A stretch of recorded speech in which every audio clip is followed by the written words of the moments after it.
22 bölüm. Дөөт ал жерден чыгып, Адулам үңкүрүнө жашырынды. Атасы, бир туугандары угуп, ошол жакка келишти. Анын жанына кысымга алынгандар, карызга баткандар, кайгыга чөккөндөр чогулушту. Аларга ал башчы болду. Анын жанында 400-гө жакын адам бар эле. Дөөт ал жерден чыгып, Мааптын Миспа деген жерине барып, Маап падышасына Кудай мени эмне кылаарын билгиче, атам менен энем силердикинде тура турсун деди. Анан Дөөт аларды Маап падышасына алып келди. Дөөт ал жерде жашырынып жүргөн учурда алар аныкында жашашты. Бирок Гат деген пайгамбар Дөөткө бул жерде калба, Жүйүт жерине кет деди. Дөөт жолго чыгып, Херет токоюна келди. Шабул Дөөттүн жана анын жанындагы кишилердин келгенин укту. Ошол убакта Шабул колуна найза кармап, Гибадагы тоодо эмендин түбүндө отурган. Кулдарынын баары аны тегеректеп турушкан. Шабул өзүн тегеректеп турган кулдарына мындай деди: Бенжемин уулдары уккула, Жышайдын уулу силерге талааларды, жүзүмзарларды бермек беле, силерди 1000 башы, 100 башы коймок беле. Эмнеге силер баарыңар сүйлөшүп алып, эч кимиңер мага менин уулумдун Жышайдын уулу менен достошконун айткан жоксуңар? Эмне үчүн мени эч кимиңер аяган жоксуңар? Өз уулумдун кулумду мага каршы тузак коюуга тукурганын эмнеге айткан жоксуңар? Ошондо Шабулдун кулдары менен турган Эдомдук Доек мындай деп жооп берди: Жышайдын уулунун Нопко, Акитуптун уулу Акимелекке келгенин көргөм. Ал Дөөт үчүн Теңирге сыйынып, ага тамак аш жана пелиштилик Галиаттын кылычын берген. Падыша ыйык кызмат кылуучу Акитуп уулу Акимелекти, анын атасынын бүт тукумун Ноптогу ыйык кызмат кылуучуларды чакыртканы киши жиберди. Алардын баары падышага келишти. Шабул мындай деди: Акитуп уулу, уккун.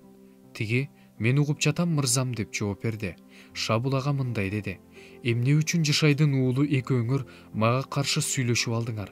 Бүгүн билингендей ал мага каршы чыгып, тузак коюш үчүн сен эмне үчүн ага нан, кылыч бердиң?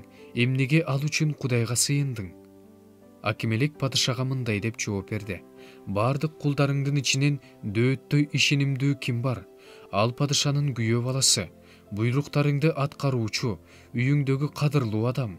Ал үчүн мен Кудайга бүгүн биринчи жолу сыйынып жатыптырмынбы? Жок падыша, бул үчүн кулуңду жана атамдын тукумун күнөөлөбө. Анткени кулуң бул иштин эч нерсесин билбейт. Падыша ага: сен өлүшүң керек. Акимелек, сен да, атаңдын бүт тукуму да өлүшү керек деди.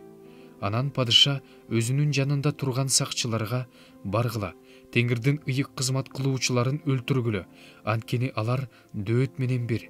Алар анын качып кеткенин билип туруп, мага айтышкан эмес деди. Бирок падышанын кулдары Теңирдин ыйык кызмат кылуучуларын өлтүрүүнү каалашкан жок. Ошондо падыша Доекке: сен бар да, ыйык кызмат кылуучуларды өлтүр деди. Эдомдук Доек барды да ыйык кызмат кылуучуларды кырып салды. Ошол күнү Зыгыр буласынан токулган эфод кийген 85 эркекти өлтүрдү. Ал ыйык кызмат кылуучулардын шаары Нопту кылыч менен кыйратты. Эркектер менен аялдарды, өспүрүмдөр менен эмчектеги балдарды, өгүздөрдү, эшектерди, койлорду кылыч менен өлтүрдү. Жалгыз гана Акитуптун уулу Акимелектин уулу Абиятар аман калып, Дөөткө качып барды. Абиятар Дөөткө Шабулдун Теңирдин ыйык кызмат кылуучуларын өлтүргөнүн айтып берди. Дөөт Абиятарга мындай деди: ошол күнү мен Эдомдук Доекти ошол жерден көргөм. Анын сөзсүз Шабулга жеткирип бараарын билгем. Сенин атаңдын тукумунун ар бир кишиси үчүн мен айыптуумун. Менин жанымда кал, коркпо. Анткени мени өлтүрмөкчү болгон адам сени да өлтүрөт. Сен менин жанымда коопсуз болосуң.